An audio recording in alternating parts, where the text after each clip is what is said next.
अगर आपको मुसलसल एसिडिटी यानी तेज़ाबियत रहती है तो ये वीडियो आपके लिए है।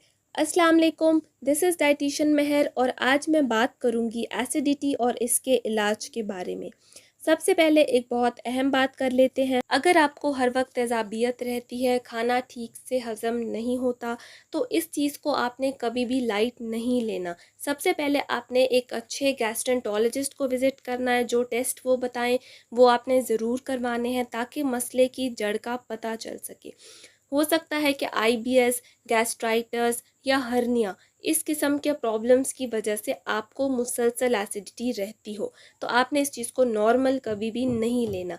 डायग्नोसिस के बाद आप किसी डाइटिशियन की गाइडलाइंस के अकॉर्डिंग अपनी डाइट में चेंजेस ज़रूर करें ताकि इस चीज़ से आप मुकम्मल तौर पर आज़ादी हासिल कर सकें। दूसरा, अगर आपको कॉन्स्टेंटली एसिडिटी रहती है तो दालचीनी, ज़ीरा इस किस्म की चीज़ों को ख़ुद से इस्तेमाल कभी भी ना करें, क्योंकि इससे आपका मसला मज़ीद बढ़ सकता है। हाँ, एक बहुत अच्छी रेमेडी आप एसिडिटी के लिए ज़रूर यूज़ कर सकते हैं। 1 लीटर पानी में 1 टीस्पून फेनल सीड्स यानी सौंफ, 5 छोटी इलायची यानी कार्डेमम्स, 15 to 20 मिंट लीव्स यानी पुदीने के पत्ते आप चंद मिनट के लिए पानी में बॉईल करें। उसके बाद आप इस पानी को सारे दिन में ख़त्म कर सकते हैं। इस पानी को आप रूम टेम्परेचर पे भी रख सकते हैं और आप इसको फ्रिज में रख कर भी इस्तेमाल कर सकते हैं। ब्रेकफास्ट यानी नाश्ते की बात कर लेते हैं। एसिडिटी पेशेंट्स को नाश्ते में कार्ब्स का इस्तेमाल ज़रूर करना चाहिए, क्योंकि कार्ब्स एसिडिटी को कम करने में मदद करते हैं।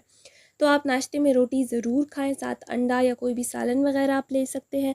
सिर्फ प्रोटीन वाला नाश्ता आप कभी भी ना करें कि आप सिर्फ बॉयल अंडे साथ चाय पी लें या कबाब खा लें और साथ चाय पी लें, ये आपने नहीं करना। रोटी अगर आप नहीं खाना चाह रहे, ठीक है, तो आप 2 स्लाइस ब्रेड के ले सकते हैं, साथ आप कोई अंडा या सालन ले सकते हैं, ठीक है। चाय आप कम से कम दूध और कम से कम पत्ती के साथ इस्तेमाल करें। कोशिश करें कि चीनी की जगह शक्कर का इस्तेमाल करें। चाय में इलायची आप ज़रूर इस्तेमाल करें। दूध की बात कर लेते हैं। लोगों को लगता है कि ठंडा दूध पीने से, कोल्ड ड्रिंक डालकर दूध पीने से उनको रिलीफ़ मिलता है, लेकिन ऐसा नहीं है। 5 to 10 मिनट्स का रिलीफ़ आपको ज़रूर मिलेगा, आपको ठंडक का एहसास ज़रूर होगा, लेकिन दूध आपके इस मसले को मज़ीद बढ़ा सकता है। दूध एसिडिटी को मज़ीद बढ़ाता है, ठीक है, तो दूध को आप ज़्यादा अवॉइड करें। फ्रूट्स में एसिडिटी के लिए बनाना यानी केला बेस्ट है, और जितने भी फ्रूट्स वगैरह हैं आप खा सकते हैं, लेकिन जो बीज वाले फ्रूट्स हैं उनमें आप, जैसे अमरूद हो गया, उनमें से आप बीज हटाकर बीज निकाल कर इस्तेमाल करें। खाने में नमक और मिर्चों का इस्तेमाल कम से कम करें। रॉ वेजिटेबल्स यानी कच्ची सब्जियों का सैलेड आप अवॉइड करें। खाने में आप काली मिर्च का इस्तेमाल ज़रूर करें। हर खाने के बाद 6 to 8 टेबलस्पून सादा दही ज़रूर लें, बग़ैर चीनी के और बग़ैर नमक के, वरना वो आपको उल्टा नुकसान देगी। सादा दही आपने लेनी है।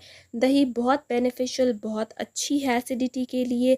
चिया सीड्स भी एसिडिटी के लिए बहुत अच्छी हैं। दिन में एक दफ़ा 1 टीस्पून चाय का चम्मच 1 गिलास पानी में भिगोकर रख दें।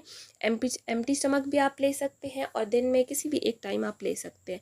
शाम 6 बजे के आसपास आप ले सकते हैं। बाकी इस्बगोल भी एसिडिटी के लिए बहुत अच्छा है, आप इस्बगोल का इस्तेमाल भी कर सकते हैं पानी के साथ। चिया सीड्स को और इस्बगोल को आप ऑल्टरनेट डेज पे ले सकते हैं। एक दिन आपने चिया सीड्स ले ली तो एक दिन आपने इस्बगोल ले ली। कोल्ड ड्रिंक्स आपने बिल्कुल अवॉइड करनी है। अक्सर लोग ऐसे करते हैं, उन्हें एसिडिटी या उन्हें ब्लोटिंग फील होती है तो फ़ौरन से वो कोल्ड ड्रिंक पी लेते हैं। वो चीज़ उन्हें वक्ती तौर पर रिलीफ़ ज़रूर देती है, उनको डकार आ जाता है, बर्प आ जाता है, तो वो कहते हैं कि अब हमें रिलीफ़ मिल गया, लेकिन ऐसा नहीं होता है। वक्ती तौर पर आपको ठंडक ज़रूर महसूस होती है, लेकिन ये चीज़ लॉन्ग टर्म में आपको बहुत नुकसान देती है, ठीक है, आपके मसले को मज़ीद बढ़ाती है, तो ये आपने बिल्कुल अवॉइड करनी है। लस्सी की बात कर लेते हैं। लस्सी आप दही वाली ले सकते हैं। आजकल गर्मियाँ हैं, लोग लस्सी ज़्यादा पीते हैं, तो कम नमक के साथ दही वाली लस्सी ले सकते हैं। चीनी आपने इस्तेमाल नहीं करनी, दूध वाली लस्सी आपने इस्तेमाल नहीं करनी। शहद का इस्तेमाल भी आप एसिडिटी के हवाले से कम करेंगे।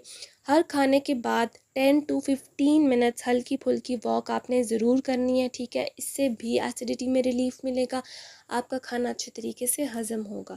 इन सारी टिप्स को आपने ज़रूर फॉलो करना है और मेरी सबसे पहली टिप को भी आपने ज़रूर फॉलो करना है कि गैस्ट्रोएंटरोलॉजिस्ट को विज़िट करना है ताकि आपके मसले को डायग्नोज़ किया जा सके। उसके बाद आपने ज़रूर किसी डाइटिशियन से प्रॉपर गाइडलाइंस लेके और अपनी डाइट में चेंजेस ज़रूर करनी है। इंशाल्लाह फ़र्क ज़रूर पड़ेगा। वीडियो अच्छी लगी तो please like, share and subscribe करके बेल आइकन को ज़रूर दबा दीजिएगा। कोई भी क्वेश्चन हो आप मुझे इंस्टा पर डीएम कर सकते हैं। मेरे पेज का नाम है डाइटिशियन महर फातिमा और आप मुझे कमेंट सेक्शन में भी पूछ सकते हैं।